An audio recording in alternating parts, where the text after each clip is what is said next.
Someone out there is responsible for her death. Someone is waking up every day and going to sleep every night, knowing that they have taken her life and shattered her family. Hearing those words was like learning about her death all over again.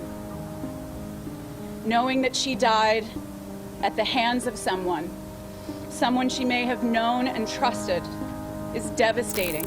Hola a todos y bienvenidos a este canal donde hablo de casos reales. Mi nombre es Marta y antes de empezar os pido que os suscribáis y que activéis la campanita para que YouTube os avise cada vez que suba contenido. Y si lo que cuento os parece interesante, dejadme un bonito like porque no sabéis lo mucho que me estaríais apoyando con este gesto. Bueno, pues hoy voy a hablar de un caso muy misterioso que sucedió en el año 2019. Se trata del asesinato de una profesora de Delaware y se puede decir que a día de hoy existen más preguntas que respuestas. Así que dicho esto, no me enrollo más y empezamos.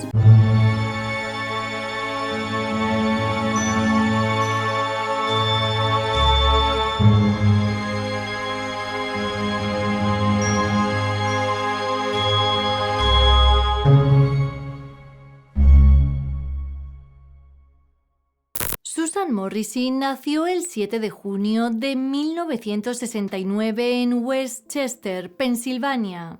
Hija de Jack y Serena, tenía además dos hermanas y un hermano, aunque se desconoce si ella era la mayor de todos ellos. Desde siempre le fascinaron los idiomas y la enseñanza, por eso cuando se graduó en la escuela secundaria comenzó a estudiar magisterio en la Universidad de Georgetown. Más tarde realizó un máster en educación en la Universidad de San Francisco. Como parte de su formación, se trasladó a la antigua Checoslovaquia para dar clases de inglés y tras esta experiencia regresó a Estados Unidos, donde comenzó a trabajar como profesora en el Instituto Skyland de Oakland, California. Su hermana contó tiempo después lo siguiente. Susan era una de esas maestras que estaba tan interesada en la gramática como en la literatura. Le encantaba el idioma y ella era aterradoramente inteligente. Se sabe que con el tiempo Susan se trasladó a Delaware en Pensilvania y que los últimos 13 años de su vida dio clases de inglés en la escuela secundaria Academy Park. Todos cuentan que era una maestra talentosa, respetada por sus compañeros y amada por sus alumnos. Para el momento de los hechos, Susan tenía 50 años y llevaba 3 años casada con Ben Ledyard. Este hombre, con quien residía en Wilmington, formaba parte del Consejo de Administración del Museo de Historia Natural de Delaware y era padre de 2 hijas mayores de una relación anterior.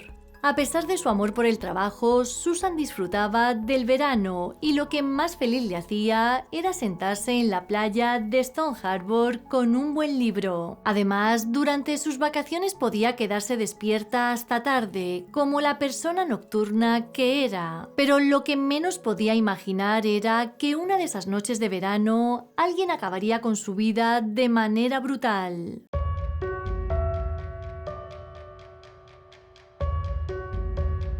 El 20 de julio de 2019, Susan acababa de regresar de unas vacaciones en Stone Harbor, Nueva Jersey, lugar donde su madre era propietaria de una casa en la playa.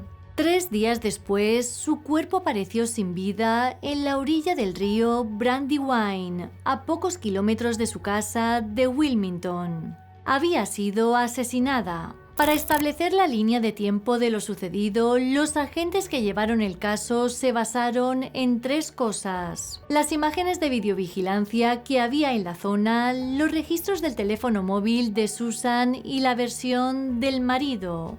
Gracias a esto se pudo saber que la noche del 22 de julio fue bastante normal. Ben había ido a ver una película con un amigo a eso de las 8 de la tarde y cuando regresó vio que Susan estaba en el porche trasero bebiendo vino y enviando mensajes de texto por teléfono. El hombre contó a los agentes que se quedó un rato con ella y que se fue a dormir a las 11. Como la noche siguiente iban a ir a un concierto, le dijo a su mujer que no se acostara muy tarde y ella respondió que no se quedaría mucho más. Pero Susan se quedó despierta hasta muy tarde. Los registros telefónicos indicaban que estuvo intercambiando mensajes con amigos y familiares hasta las 2:45 de la mañana. Tiempo después, todos declararon que esa noche no había nada alarmante o poco común en el comportamiento de Susan, y los agentes tampoco encontraron nada en ese teléfono que explicara lo que estaba a punto de suceder.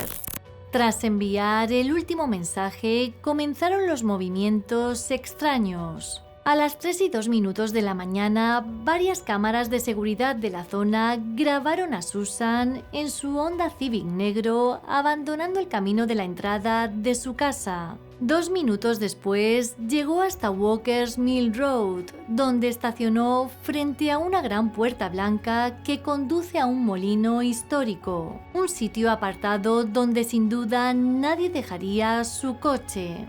Los agentes que observaron las imágenes de vigilancia de este lugar vieron cómo se apagaban los faros del coche de Susan, pero lamentablemente estaba demasiado oscuro para determinar si alguien había entrado o salido del vehículo. A las 7:39 de la mañana, un trabajador de la construcción tropezó con el cuerpo sin vida de una mujer en la orilla del río Brandywine. Este sitio estaba a unos 5 kilómetros del lugar donde Susan había estacionado su coche a las 3:04 de la mañana. Lo que sucedió desde esa hora hasta las 7 de la mañana sigue siendo todo un misterio. Y digo hasta las 7 de la mañana porque es cuando su reloj Fitbit registró su último movimiento.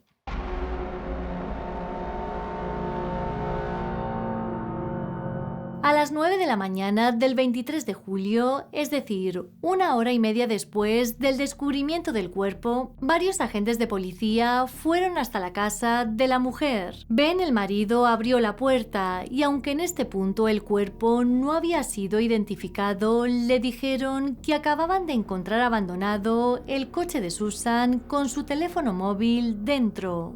Ben se quedó bastante sorprendido, ya que no sabía que su esposa había salido por la noche y mucho menos que estuviese desaparecida. Según declaró, no tenía ni idea de por qué habría salido tan tarde, pero aún así les expuso sus propias teorías. Por un lado les dijo que su esposa tomaba un medicamento para el insomnio llamado Ambien y que tal vez esa noche le produjo algún efecto secundario que le hizo salir o que simplemente estaba sonámbula.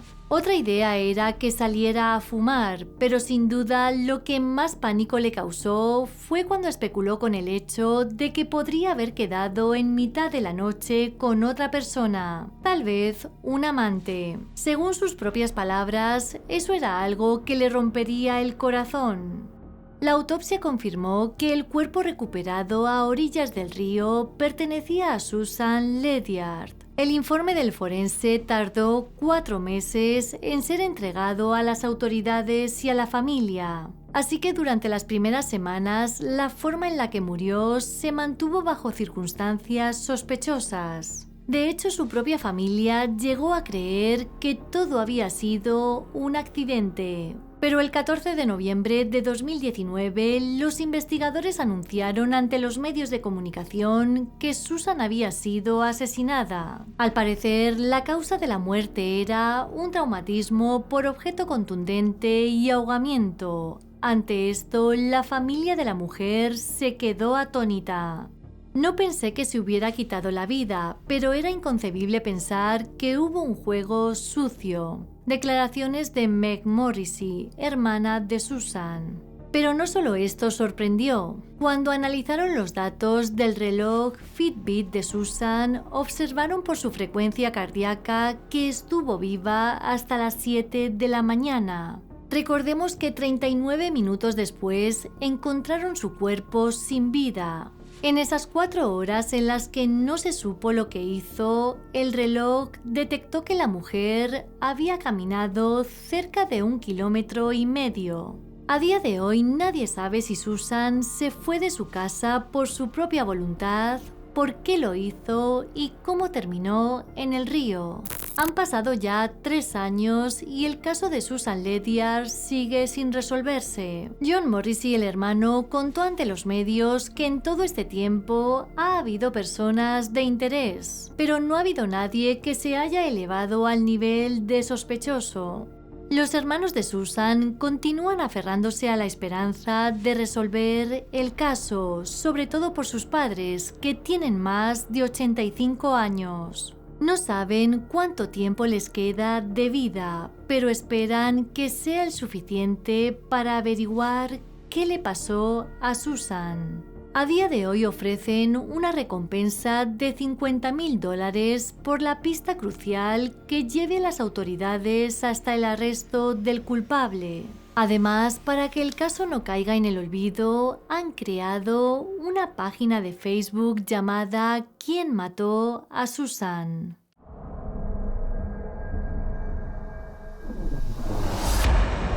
Como siempre ocurre en este tipo de casos, hay varias teorías sobre lo que le pudo haber pasado a Susan esa noche.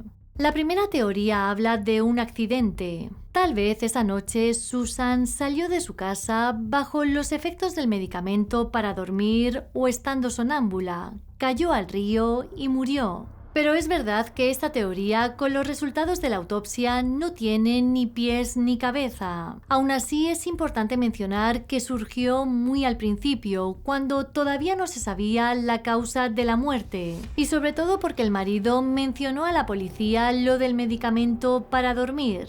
Además, gracias a la investigación se supo que Susan no pudo haber caminado hasta el lugar donde se recuperó su cuerpo, porque solo se registraron pasos en su Fitbit de 1,5 kilómetros. La segunda teoría es que Susan fue asesinada por un conocido. Estadísticamente, la explicación más probable es que no fue un objetivo aleatorio, sino que el culpable fue alguien que ella conocía. Probablemente alguien en quien confiaba, tal vez el amante que tanto miedo le daba a Ben. Pero la policía nunca pudo respaldar esta hipótesis, ya que nunca encontraron pruebas de que tuviese o hubiese tenido un amante. Además, las llamadas y mensajes que envió esa noche fueron solo para amigos y familiares. Es verdad que podría haber tenido un móvil secundario para hablar con otra persona a espaldas de su marido, pero si era así, nunca lo encontraron.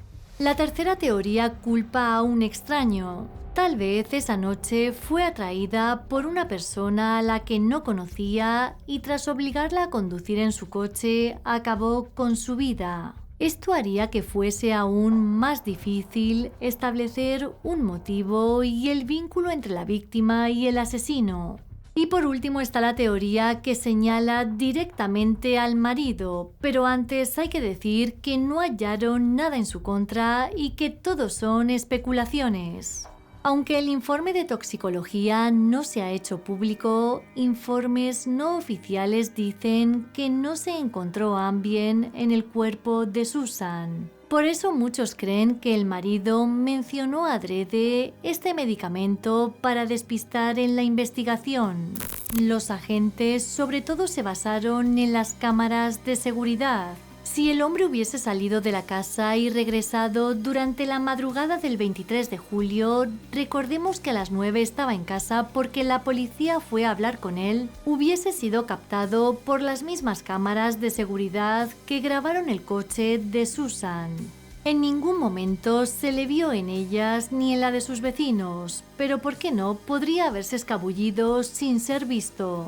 Algo que llamó poderosamente la atención, sobre todo en los foros de internet, es que Ben a día de hoy no tiene contacto con la familia de Susan y sobre todo que a los pocos meses de su muerte ya tenía otra novia. Obviamente esto no le convierte en culpable, pero como he dicho antes, resultó llamativo. En 2021 se creó la Fundación Susan Morrissey, que ayuda a los estudiantes con becas, algo que Susan claramente habría aprobado como maestra apasionada que era. La fundación mantendrá viva a Susan y no solo la recordará como un número estadístico de homicidios, sino con la rica personalidad que llevó a lo largo de su vida a su familia, amigos y estudiantes.